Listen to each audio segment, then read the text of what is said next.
So far in this class, we've used some of the built-in functions that MATLAB has. So we've used cosine and sine, we've used determinant, cross product, dot product, exponent. But in this video, we're going to talk about how we can start writing our own functions.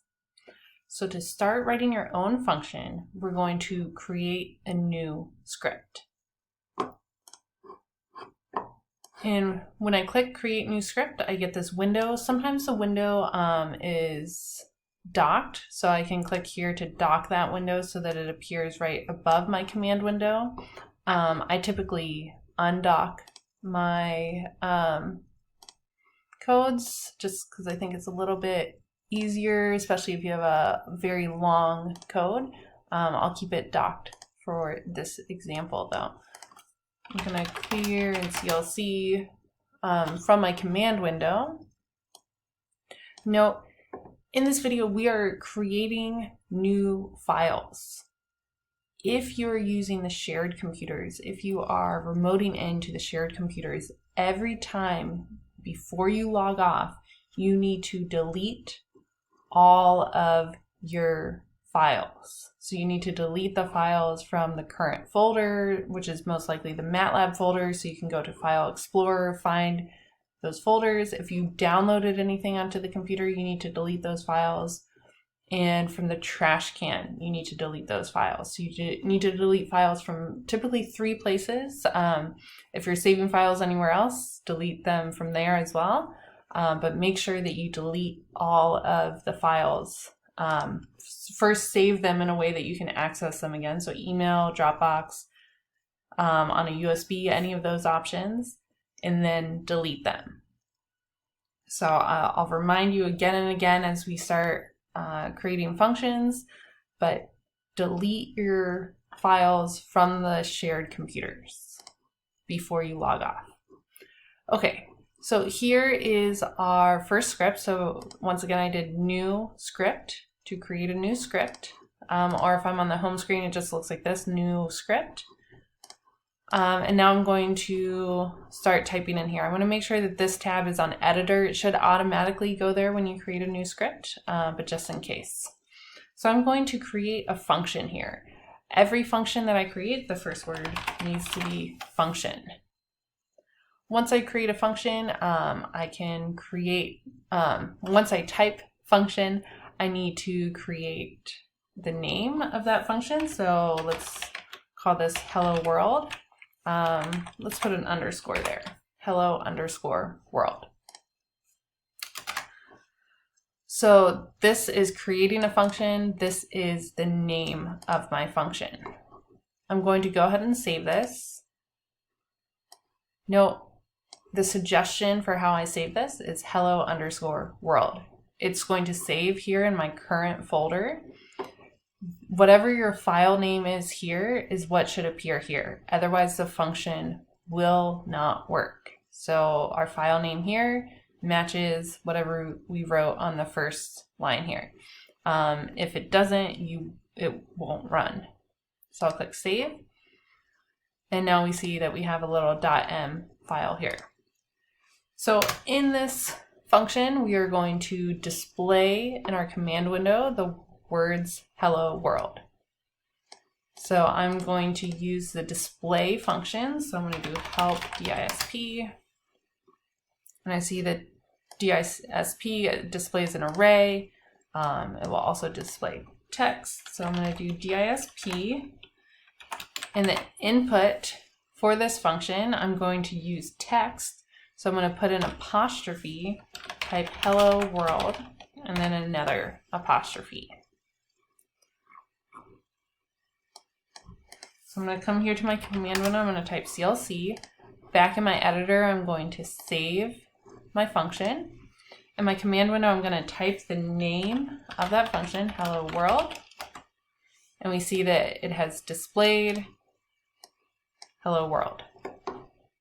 So if you typed hello world and got an error that says maybe that the hello world is undefined, the function or variable name is undefined, make sure that you spelled it correctly here make sure that it's spelled the same here as it is here, and make sure that it's appearing here in your current directory. So those are the things that you'll do to kind of troubleshoot if you're getting an error message. If you're getting an error message other than that, you can comment that error message just below on this video, and I'll try to kind of help you through what that error message might be.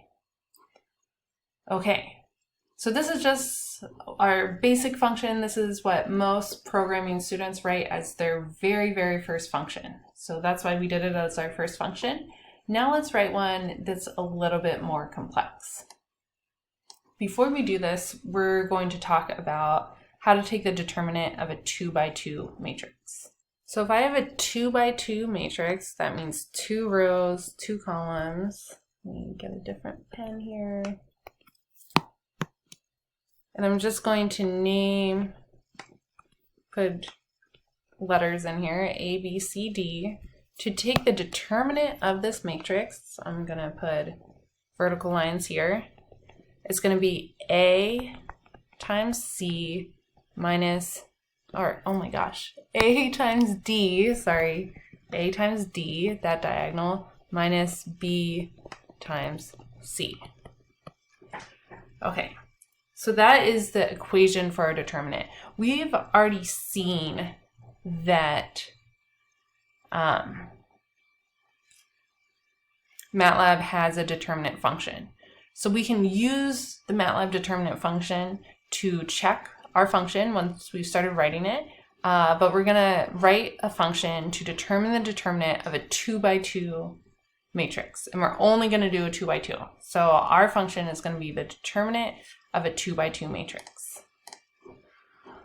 So going in here, I'm going to create a new script. So I can do that either by pressing the plus right here. I can type Control N on my keyboard. I can go to New Script. I can go to Home and click this New Script button. Lots of different ways to do this. I'm going to click New Script. And now we see we have another script right here. I'm going to start this by typing the word function. The name of my function is going to be determinant 2x2. So determinant underscore 2x2. We're going to have an output for this function. So our output is going to go on the left side of, so I'm just going to call that dt. And we're going to take the determinant of some matrix. So let's look at what we've written here.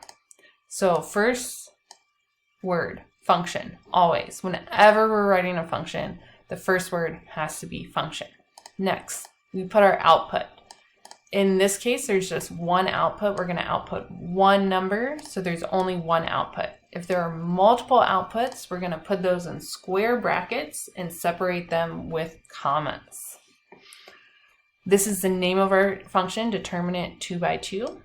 This is our input. If there are multiple inputs, we're going to put commas and then say our other inputs. At this point, our script is orange. So looking back at Hello World, we had a green script, which means no warnings found. Green is good. Orange is not necessarily bad. It means it could be better. Orange means our code will still run, but it's likely to have a runtime error, which means an error that appears when it runs. If it's red, that means that our function will not run.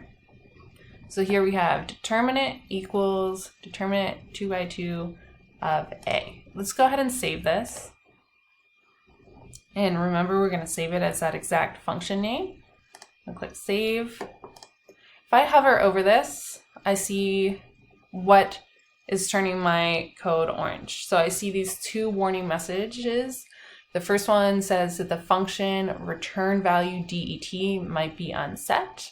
So of course we haven't set what det is equal to, so that's our first warning. Our second warning says that the input argument A might be unused. So as soon as we define det and use A, these errors should go away.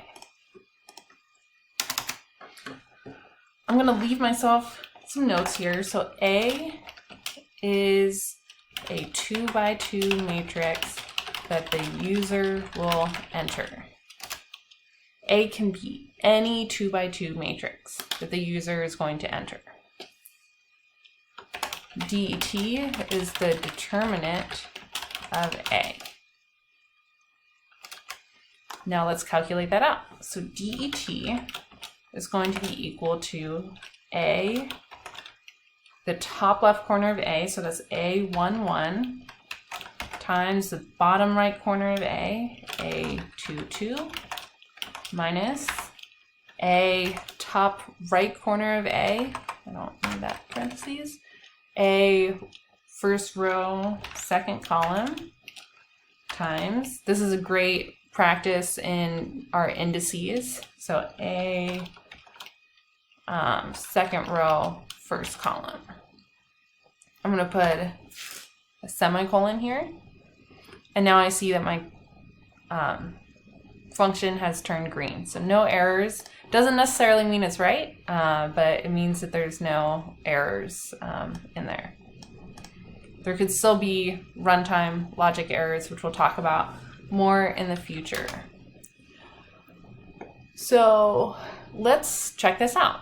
First, we need to define a matrix. We can call it whatever we want. So the user is going to call the matrix, let's just call it matrix B, and we're going to call that matrix, it's going to be a 2x2, so it's 4, 5, 7, 8. And now we're going to take the determinant so we can define what our output's going to be. What's nice is when we're using this function, we don't have to use, this is exact word, whatever the user puts to the left of the equal sign is what this will be stored in, what the DET value will be stored in. So I'm just going to call this C is equal to determinant 2x2 of matrix B. I'm going to press enter.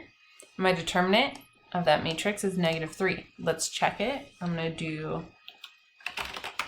check equals DET, so that lowercase det is the matrix, the MATLAB function. So det of matrix B, -3. Great. Let's do one more example of this. So K is going to be 1, 4, 5, 1.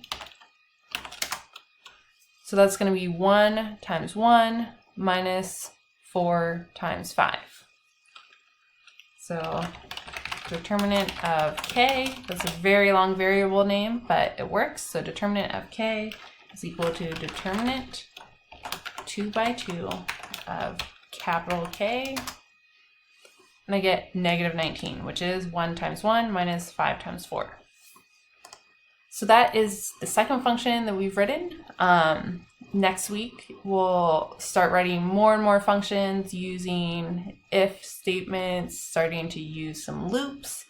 So we'll get into that more next week. I just wanted to show you how you create a function. So remember, when we're creating a function, the first word that we write is the word function. So and it always turns blue. It's all lowercase. Then I'm just going to write this in kind of a general sense. So in our square bracket, we're going to have output 1. If there's multiple outputs, then we'll have output 2 and so on, equals,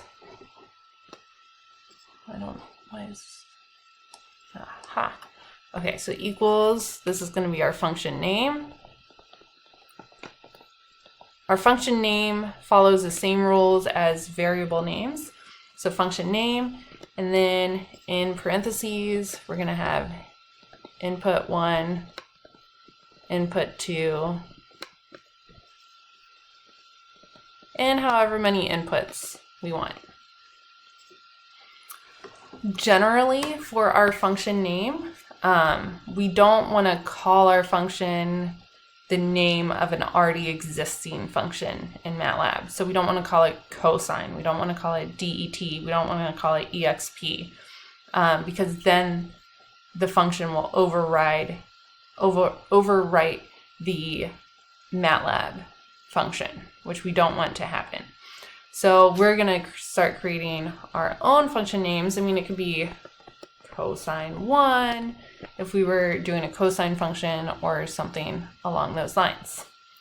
So like I said, more examples coming next time. I just wanted to introduce what a function is and how to create a function in MATLAB. So a function is a file that performs some operation given inputs, and it gives you output.